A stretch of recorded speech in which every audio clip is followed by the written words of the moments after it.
पर बात करते एक बड़ी खबर की जो अयोध्या से है। थोड़ी देर में ट्रस्ट की बैठक शुरू हो जाएगी। राम मंदिर परिसर में बैठक शुरू होगी। बैठक को लेकर सुरक्षा का कड़ा पहरा देखने को मिल रहा है।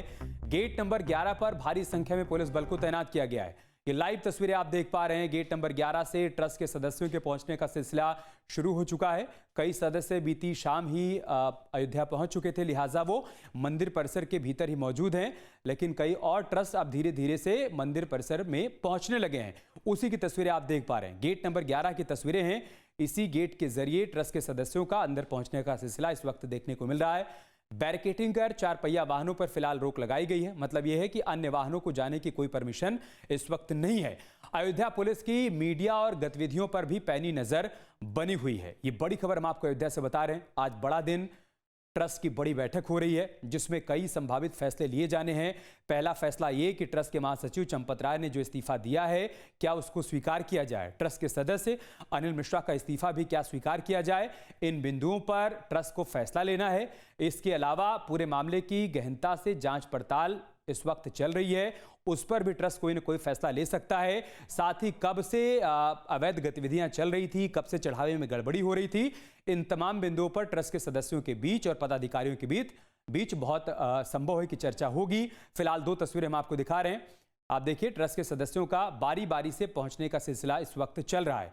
गेट नंबर 11 की तस्वीरें आप देख पा रहे हैं, जहां पर सुरक्षा का कड़ा पहरा है। लेकिन इसी गेट से ट्रस्ट के सदस्य बारी बारी से मंदिर परिसर के भीतर प्रवेश कर रहे हैं। थोड़ी देर में 3 बजे का समय मुकम्मल है जब बैठक शुरू होगी। और अब चूंकि 2:35 का समय हो चुका है तो ज़्यादा समय नहीं बचा है बैठक शुरू होने में। हमारे सहयोगी अविनाश इस वक्त हमारे साथ लाइव जुड़ चुके हैं, जो कि सुबह से ही अयोध्या से इस बड़ी खबर पर लगातार हमारे साथ अपडेट साझा कर रहे हैं। अविनाश, हम तस्वीरें देख पा रहे हैं। गेट नंबर 11 की तस्वीरें हैं, जहाँ से ट्रस्ट के सदस्यों के जाने का सिलसिला इस वक्त हम देख पा रहे हैं।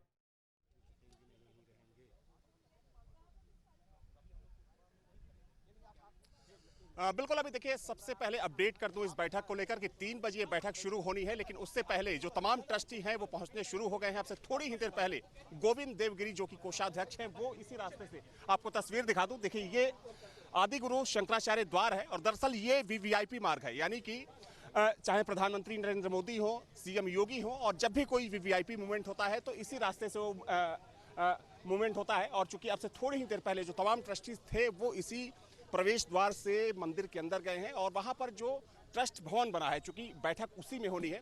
और ठीक माना जा रहा है 3 बजे चूंकि ये जो बैठक है, ये बैठक शुरू हो जाएगी। देखिए, इस बैठक पर अमित कह सकते हैं कि सबकी नजर बनी हुई है, क्योंकि ये बैठक बेहद महत्वपूर्ण बैठक है। बैठक में कई बड़े फैसले लिए जाएंगे। एक तरफ अनिल मिश्रा चंपत राय के इस्तीफे को मंजूर करने की खबर है, तो दूसरी तरफ कुछ बड़े बदलाव भी हो सकते हैं। कुछ नए ट्रस्टियों को शामिल किया जा सकता है।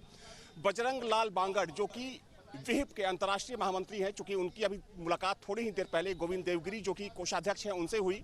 माना जा रहा है कि उनको चंपत राय की जगह ट्रस्ट का नया महासचिव बनाया जा सकता है। हालांकि कुछ और भी नाम है। कृष्ण मोहन की बात करें, जिनको कि विमलेंद्र मोहन मिश्रा के निधन के बाद ट्रस्टी बनाया गया था। हालांकि अभी जो अंतिम फैसला है वो ट्रस्ट करेगा इस बैठक के बाद। देखिए, इस बैठक में तमाम चीज़ों को लेकर मंथन किया जाएगा। जहां एक तरफ इस्तीफे की बात कही जाएगी, इस्तीफे पर मंथन किया जाएगा, तो दूसरी तरफ जो कुछ बड़े बदलाव हैं और साथ में जो निर्णायक फैसले होंगे। चूंकि जो एसबीआई से करार ट्रस्ट का है, चूंकि माना जा रहा है कि उस करार को लेकर भी इस बैठक में बातचीत होगी कि एसबीआई से करार को बरकरार रखना है या फिर किसी और बैंक में ट्रस्ट का खाता खुलवाना है, और जो भी वित्तीय लेन देन है उस बैंक के माध्यम से किया जाएगा। इसके साथ ही चूंकि जो यहाँ की पूरी व्यवस्था संचालित होती है, उस व्यवस्था में बदलाव को लेकर भी बातचीत होगी, ताकि आगे से ऐसी गड़बड़ियाँ ना हो सके, ऐसी गलतियाँ ना हो सके, जिसमें चार्टर्ड अकाउंटेंट की नियुक्ति से लेकर जो एक्सपर्ट बैंक कर्मी हैं उनकी नियुक्ति के साथ साथ जो आईटी प्रोफेशनल्स हैं और खास तौर पर जो ऐसी व्यवस्थाओं को संचालित करने में माहिर होते हैं, तो उनकी नियुक्ति को लेकर भी आज की बैठक में मंथन किया जाएगा। कुल मिलाकर कह सकते हैं अमित की जो आज की बैठक है, इस बैठक में कई बड़े फैसले लिए जाने की उम्मीद है। ठीक है अविनाश, आप बने रहे हमारे साथ। आपने जो बड़ी खबर दी है, दर्शकों को एक बार उसके बारे में जानकारी दे देते हैं। बैठक में शामिल होने के लिए पहुंच गए हैं गोविंद देवगिरी। ट्रस्ट के सदस्य कृष्ण मोहन भी पहुंच चुके हैं मंदिर परिसर के भीतर। गोविंद गिरी और बजरंग बांगड़ा की मुलाकात हुई है, जिसका जिक्र अभी अविनाश थोड़ी देर पहले कर रहे थे। करीब 20 मिनट तक दोनों के बीच मीटिंग चली है। तो ऐसे में उम्मीद जताई जा रही है कि ट्रस्ट में फेरबदल देखने को मिल सकता है, कुछ नए चेहरों को शामिल किया जा सकता है।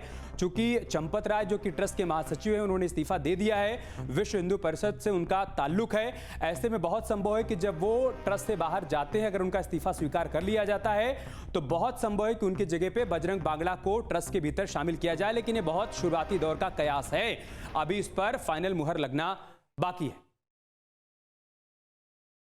की बैठक है और बड़े सवाल जवाब होने हैं और बड़ी आशंका लगाई जा रही है। देखिए, श्री राम जन्मभूमि तीर्थ क्षेत्र ट्रस्ट के अध्यक्ष आदरणीय श्री नित्य गोपाल दास जी के लिए आज मैंने ये पत्र लिखा है और मैं जा रहा हूं, अभी पत्र जो है रिसीव कराऊंगा।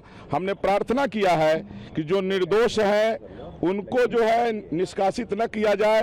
अगर अफवाहों के आधार पर उनको निष्कासित कर देंगे तो बाद में यही जो राम विरोधी लोग हैं उनको चोर कहेंगे, इससे सनातन की बहुत बड़ी क्षति होगी।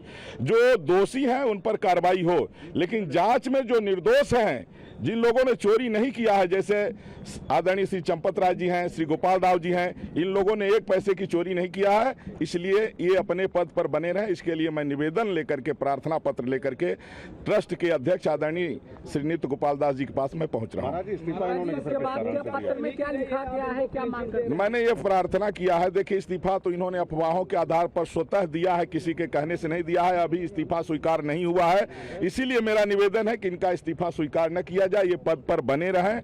देखिए, चंपत राय जी के नेतृत्व में पूरा राम मंदिर का निर्माण हुआ है और आज जो है, जो राम विरोधी लोग राम मंदिर बनने में जो है टांग अड़ाते रहे, जो राम मंदिर ना बने उसके लिए वकील खड़ा करते रहे, जो लोग राम जी को काल्पनिक कहते रहे और जो गर्व से संसद भवन में खड़े होकर के कहते रहे कि लोग जो है बाबरी मस्जिद के गुम्बद पर चढ़ तो गए लेकिन उतर नहीं पाए, आज उनके अफवाह उड़ाने पर ईमानदारों के ऊपर जो है गाज न गिरे। जो ईमानदार हैं उनको ट्रस्ट से निष्कासित न किया जाए। महाराज जी, इसके अलावा आज बैठक भी है ट्रस्ट की बैठक है, तो मुझे पूरा विश्वास है कि जो उचित होगा, न्याय संगत होगा, वही निर्णय लिया जाएगा। महाराज, ये ट्रस्ट के जितने भी सदस्य हैं ये मीडिया से क्यों भाग रहे हैं, क्यों बात नहीं कर रहे हैं? अब वो आपस में उनका तालमेल जो है, अभी सब एक दूसरे से आपस में डिस्कस कर रहे हैं। आज सारे लोग मीडिया से मुखातिब होंगे। महाराज जी, वो पत्र दिखाइए, एक विजुअल।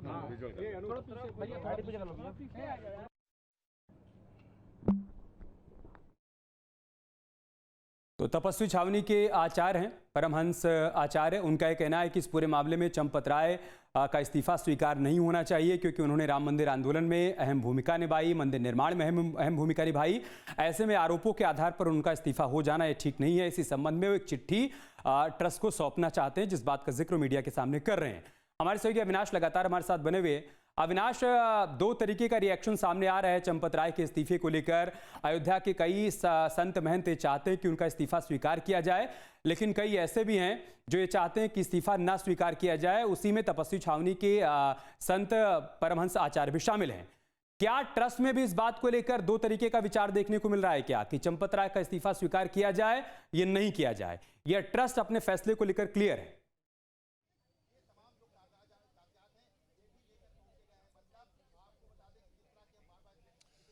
देखिए, अभी जहां तक सवाल संतों का है तो जाहिर तौर पर संतों में मिलीजुली प्रतिक्रिया देखने को मिल रही है। जहां एक तरफ ऐसे बहुतेरे संत हैं जो अनिल मिश्रा और चंपत राय के इस्तीफे की मांग कर रहे हैं, तो बहुत से ऐसे संत भी हैं जो चंपत राय के पक्ष में खड़े दिखाई दे रहे हैं, जैसे आचार्य परमहंस हैं जो तपस्वी छावनी के मुख्य महंत हैं। चूंकि इनका ये मानना है इन लोगों का कि मंदिर निर्माण की भूमिका में चंपत राय की एक बड़ी भूमिका रही है और इन्हीं की देखरेख में मंदिर का निर्माण किया गया है। हालांकि निर्माण समिति के अध्यक्ष नृपेंद्र मिश्रा हैं, लेकिन फिर भी कह सकते हैं कि जो भावनाएं जुड़ी हैं लोगों की, देखिए इसमें कोई शक नहीं है अमित कि चंपत राय की ईमानदारी पर सवाल उठाना गलत होगा। वो बेहद ईमानदार व्यक्ति है, लेकिन हाँ, जो उनके ऊपर आरोप है वो भ्रष्टाचार का आरोप नहीं है। उनके ऊपर आरोप ये है कि उन्होंने कहीं ना कहीं गलतियों को भुलाने की कोशिश की। जो पहले जब यहाँ पर गड़बड़ियाँ शुरू हुई, उन गड़बड़ियों को लेकर जब उनको बताया गया, चूंकि देखिए सबसे बड़ी जिम्मेदारी उन्हीं की थी, जिसमें जो तमाम ट्रस्टी यहाँ पर हैं, चूंकि उसमें से अधिकतर ट्रस्टी यहाँ अयोध्या में रहते ही नहीं हैं। रहने वाले ट्रस्टी, चाहे हम अनिल मिश्रा की बात कर लें, चंपत राय की बात कर ले, नित्य गोपाल दास, चूंकि वो अस्वस्थ रहते हैं, वो चल फिर नहीं पाते हैं, तो मंदिर उनका आना जाना होता नहीं था। तो मुख्य रूप से जो मंदिर संचालन की, मंदिर की व्यवस्थाओं को संभालने की जो पूरी जिम्मेदारी थी वो चंपत राय के ऊपर थी, अनिल मिश्रा के ऊपर थी, गोपाल राव के ऊपर थी और टिन्नू के ऊपर थी। तो जाहिर सी बात है कि अगर आपके ऊपर इतनी बड़ी जिम्मेदारी सौंपी गई है, आपको दी गई है, तो आपके मातहत जो काम करने वाले कर्मचारी हैं, अगर उनकी शिकायत कोई कर रहा है कि ये गड़बड़ी कर रहे हैं, तो जिम्मेदारी आपकी बनती है कि उनके खिलाफ कार्रवाई करें। कार्रवाई नहीं की गई। कार्रवाई तब हुई जब ये पूरा मामला प्रकाश में आया, विपक्षी पार्टियों ने हो हल्ला मचाया और उसके बाद जब एसआईटी जांच शुरू हुई तो कुछ लोगों ने तब भी कहा था कि चंपत राय को, अनिल मिश्रा को नैतिकता के आधार पर इस्तीफा दे देना चाहिए। हालांकि काफी हो हल्ला के बाद जब मामला इतना तूल पकड़ लिया उसके बाद इन्होंने इस्तीफा दिया। और देखिए सबसे महत्वपूर्ण चीज ये है कि इसमें जो गिरफ्तारियां हुई हैं, टिन्नू यादव की बात कर लें, पूरा अयोध्या जानता है कि टिन्नू यादव जो है चंपत राय का बेहद करीबी व्यक्ति आज से नहीं पिछले कई सालों से हुआ करता था। पहले ड्राइवर था ऐसा कहा जाता, बाद में सहयोगी बना। और चूंकि हम लोगों ने खुद देखा है, जब यहाँ पर हम लोग रिपोर्टिंग के लिए आते थे, कई बार हम लोग गए मंदिर के अंदर, जब मंदिर का निर्माण चल रहा था तो हम लोगों ने शूट किया पूरे मंदिर को। उस वक्त हम लोग देखते थे कि चाहे गोपाल राव हो, टिन्नू यादव हो, अनिल मिश्रा हो, तो जो पूरा संचालन, जो पूरा कह सकते हैं कि संचालन की जो पूरी व्यवस्था थी वो इन्हीं के हाथों में रहती थी। तो जब सामने से सारी चीजें आपको सब कुछ क्लियर कट दिखाई दे रहा है तो उसमें आरोप जैसी कोई बात ही नहीं है। और इसी चीज की मांग, चाहे हम यहाँ के संतों की बात करें, हालांकि संतों में दो गुट बटा हुआ है, जहाँ एक तरफ तमाम ऐसे संत हैं जो चंपत राय के पक्ष में खड़े हैं, तो करपात्री महाराज जैसे तमाम ऐसे संत हैं जो बिल्कुल विपक्ष में खड़े हैं। तो खैर ये निर्णय ट्रस्ट को करना है और थोड़ा सा बस इंतजार करना होगा, क्योंकि कुछ बहुत आसान करके अगर आपकी बात को दर्शकों को समझाया अविनाश, तो गड़बड़ी इन्होंने की है नहीं की है वो बात की बात है। गड़बड़ी हुई है, एक बात की तय है, और गड़बड़ी को रोकने की जिम्मेदारी इनको सौंपी गई थी, रोक नहीं पाए, ये बात भी तय है। इस आधार पर यह कहा जा रहा है कि कार्रवाई होनी चाहिए। एक बात यह भी सामने आ रही है अविनाश की, चूंकि महंत नृत्य गोपाल दास 29 जून से ही लखनऊ में एडमिट है हॉस्पिटल में, अभी स्वास्थ्य सुधार हो रहा है, वो फिजिकल तौर पर आज की बैठक का हिस्सा नहीं बन रहे हैं। कौन कौन फिजिकली बैठक का हिस्सा बन रहा है और कौन वीडियो कॉन्फ्रेंसिंग के जरिए जुड़ने वाला है, उसके बारे में भी जानकारी दे दीजिए।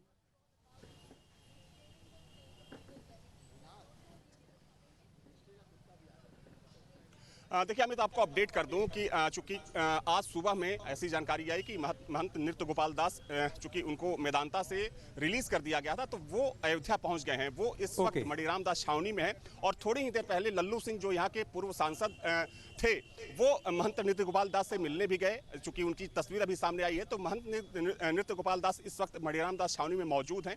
हालांकि जो उनके उत्तराधिकारी हैं कमल नयन दास, चूंकि जब से वो अस्वस्थ हुए तो छावनी की जो पूरा कामकाज है वो कमल नयन दास ही देखते थे, और उत्तराधिकारी के तौर पर चूंकि नृत्य गोपाल दास की बात करें तो वो ट्रस्ट के अध्यक्ष हैं, तो उनकी गैर मौजूदगी में ये जो पूरा ट्रस्ट का काम होता था वो कमल नयन दास देखते थे। तो माना जा रहा है कि वीडियो कॉन्फ्रेंसिंग के माध्यम से उनको बिठाया जाएगा। हालांकि उनको सुनने में बहुत ज्यादा तकलीफ होती है, ठीक से चूंकि 90 साल से ऊपर के हो चुके हैं तो ठीक से बोल भी नहीं पाते नृत्य गोपाल दास। तो माना जा रहा है कि अगर अगुवाई करनी है या कुछ भी बोलना होगा तो कमल नयन दास के जरिए वो चीजें सामने रखी जाएगी। हालांकि बैठक से पहले आपने देखा कि एक बयान जारी किया गया मणिराम दास छावनी की तरफ से, जिसमें कि नृत्य गोपाल दास ने साफ तौर पर कहा कि उन्हें पीएम और सीएम पर पूरा भरोसा है और उन्हें इस बात का भरोसा है कि किसी भी दोषी को छोड़ा नहीं जाएगा, चाहे वो कोई बड़ा पदाधिकारी हो। जिस बयान का आप जिक्र करें अविनाश, उसका लेटर इस वक्त हमारे पास है, वो दर्शकों को दिखा देते हैं, उसके बाद मैं आपका रुख करूंगा। उसी बयान से संबंधित वो लेटर है, दर्शकों के साथ साझा कर देते हैं, उसके बाद मैं आपके पास आऊंगा। तो ट्रस्ट के अध्यक्ष महंत नृत्य गोपाल दास का पहला बयान सामने आया है। मंदिर से चोरी से आहत हूं, ये उन्होंने लिखा है। पीएम मोदी और सीएम योगी पर पूरा विश्वास है, ये भी लिखा है नृत्य गोपाल दास ने। पीएम और सीएम आरोपियों को सजा दिलाएंगे, ये तमाम बातों का जिक्र उस लेटर में उनकी तरफ से किया गया है। नृत्य गोपाल दास जो कि ट्रस्ट के अध्यक्ष हैं, 29 जून से वो लखनऊ के एक अस्पताल में भर्ती थे, उनका इलाज चल रहा था, लेकिन फिलहाल उनकी सेहत में सुधार होने के बाद अब वो अस्पताल से अयोध्या पहुंच गए। जैसा कि हमारे सहयोगी अविनाश हमारे साथ साझा कर रहे थे जानकारी, वो बता रहे थे कि इस वक्त वो छोटी छावनी में ही मौजूद है, लेकिन उससे पहले उनकी तरफ से एक लेटर जारी किया गया है। उस लेटर का ही जिक्र इस वक्त हम आपके सामने कर रहे हैं। तो अयोध्या राम मंदिर चढ़ावा गबन को लेकर श्री राम जन्मभूमि तीर्थ क्षेत्र ट्रस्ट के अध्यक्ष महंत नृत्य गोपाल दास का बड़ा बयान सामने आया है। महंत नृत्य गोपाल दास ने पूरे प्रकरण पर दुख जताया और कहा कि जिसने भी ये पाप किया है उसको कड़ी सजा मिलनी चाहिए। मुझे उत्तर प्रदेश के मुख्यमंत्री योगी आदित्यनाथ और प्रधानमंत्री नरेंद्र मोदी पर पूर्ण विश्वास है कि वो हर व्यक्ति को जो भी इस पाप से जुड़ा हुआ है उसको सजा दिलाएंगे। ये करोड़ों हिंदुओं की आस्था का प्रश्न है और मेरा निवेदन है कि इसमें किसी भी व्यक्ति को अपने निजी लाभ के लिए राजनीतिक लाभ नहीं लेना चाहिए, राजनीति नहीं करनी चाहिए। ये बात भी उनकी तरफ से लिखी गई है। तो अविनाश, जिस लेटर का आप जिक्र कर रहे हैं वो हम दर्शकों के साथ साझा कर रहे हैं। पहली प्रतिक्रिया कह सकते हैं कि नृत्य गोपाल दास की सामने आई है और सीधे तौर पर उन्होंने भरोसा जताया है, उम्मीद जताई कि इस पूरे मामले में न्याय होगा, सजा मिलेगी दोषियों को, वो सजा प्रधानमंत्री और मुख्यमंत्री दिलाएंगे। लेकिन साथ ही साथ उन्होंने ये भी कहा कि जो इस मौके पर राजनीति करने की कोशिश कर रहे हैं वो राजनीति ना करें।